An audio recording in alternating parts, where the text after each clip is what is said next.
ये देखो। इतना कहने के बाद आरती ने एक फटे हुए कागज का टुकड़ा रवि के सामने रख दिया। रवि सर, नवकुंजारा सिर्फ एक क्रिएचर नहीं है, बल्कि ये एक टेस्ट है। नवकुंजारा तब प्रकट होता है जब इंसान गलती करते हैं और नेचर के बैलेंस को खत्म करते हैं। ये पंजों के निशान देखिए, ऐसा निशान गोपाल के शरीर पर भी था। वाह, अब यही देखना बाकी रह गया था। अब एक पौराणिक मॉन्स्टर से मुझे उलझना होगा। अब तो आपने देख लिया ना, गांव वालों की कहानी बिल्कुल सच है और नवकुंजारा बहुत गुस्से में है। मौत का जो सिलसिला शुरू हुआ है ना, वो अब चलता ही रहेगा। इधर आरती और रवि से दूर जंगल के बीचों बीच एक गुप्त अंधेरी गुफा के अंदर में दर्जनों लोग हाथ जोड़कर खड़े हुए थे। इन लोगों ने ऊपर से नीचे तक काले रंग के कपड़े पहने हुए थे। सबके माथे पर काला टीका लगा था और आंखों में कागज था। इन लोगों के बीच में भगवा कपड़े में एक साधु बैठे हुए थे। उनके चेहरे पर भस्म लगा हुआ था और उन्होंने अपने गले में दर्जनों रुद्राक्ष की माला पहनी हुई थी। नवकुंजरा हमारा दुश्मन नहीं है, वो हमारा रक्षक है।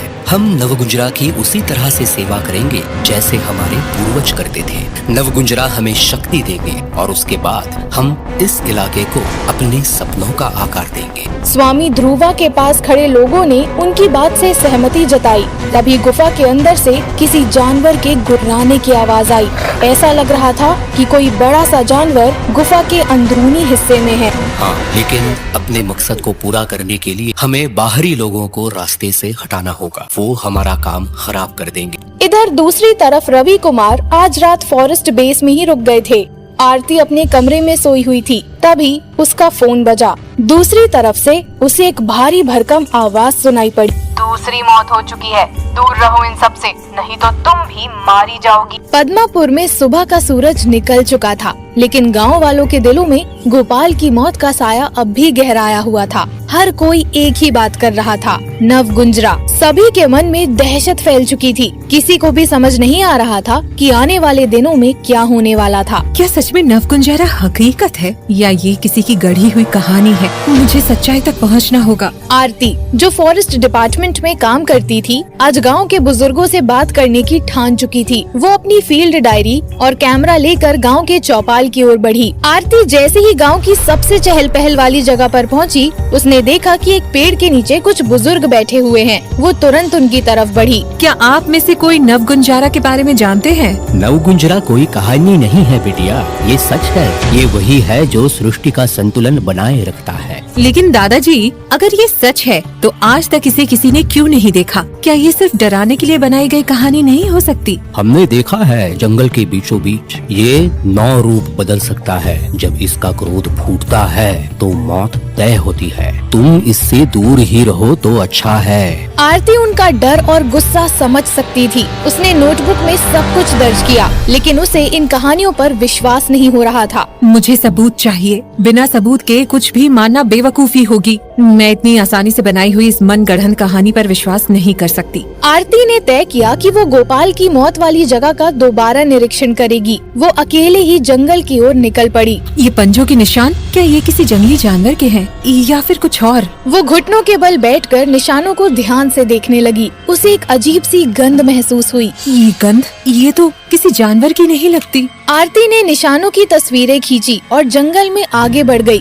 अचानक उसे झाड़ियों के पीछे कुछ चमकता हुआ दिखाई दिया। ये क्या है? आरती ने झाड़ियों के पास जाकर देखा। वहाँ एक पुरानी मिट्टी की मूर्ति पड़ी थी जो नवकुंजरा के समान दिख रही थी। आरती ने तुरंत आगे बढ़कर उस मूर्ति को हाथ में उठा लिया। उसके चेहरे पर उसके भाव साफ थे। उसकी बाहें सिकुड़ी हुई थी। वो उस मूर्ति के पीछे का राज अभी ही जानना चाहती थी। उसने अपने कदम जल्दी से गाँव की तरफ बढ़ाए। गाँव लौटने पर आरती ने वो मूर्ति गाँव के सबसे बुजुर्ग व्यक्ति को दिखाई। दादाजी, इस मूर्ति को देखिए, ये मुझे जंगल में मिली। आप इसके बारे में कुछ जानते हैं? ये तो नवकुंजरा की मूर्ति है। इसे देखने का मतलब है कि तुमने उसकी आत्मा को छेड़ दिया है। अब तबाही होने से कोई नहीं रोक सकता। गांव वालों के चेहरे पर डर साफ दिख रहा था। उनके चेहरे सफेद हो चुके थे। अब और मौतें होंगी। नवकुंजरा को क्रोध आ चुका है, सब बर्बाद हो जाएगा। अब हम क्या करें? हमारी बच्ची का ध्यान कौन रखेगा? ये सब अंधविश्वास है। मैं मानती हूँ कि गोपाल की मौत रहस्यमयी थी, लेकिन इसका मतलब ये नहीं कि आप किसी भी कहानी पर यकीन कर लें। अगर ये कहानी है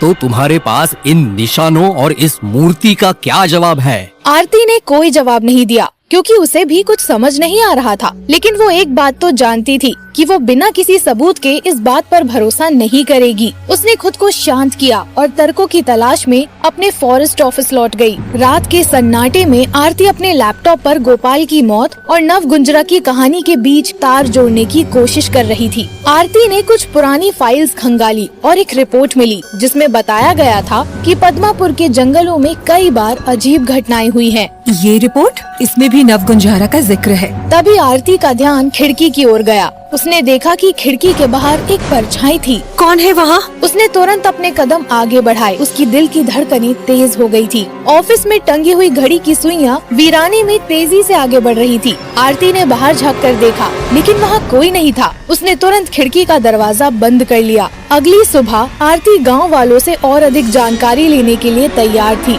लेकिन उसके मन में अब भी डर था। बिटिया, तुम क्यों बार बार जंगल जाती हो? नव गुंजरा तुमसे नाराज हो जाएगा। मैं सच्चाई जानना चाहती हूँ। सच ही हमें इस डर से आजाद कर सकता है। आरती की खोज उसे गुफा तक ले जाने वाली थी, लेकिन क्या वो सच्चाई का सामना कर पाएगी? जैसे जैसे आरती नव गुंजरा की कहानी के करीब पहुंच रही थी, पद्मापुर में डर और रहस्य गहराता जा रहा था। क्या नव गुंजरा सच में एक मिथक है या एक सच्चाई जो इंसानों के पापों का हिसाब लेती है?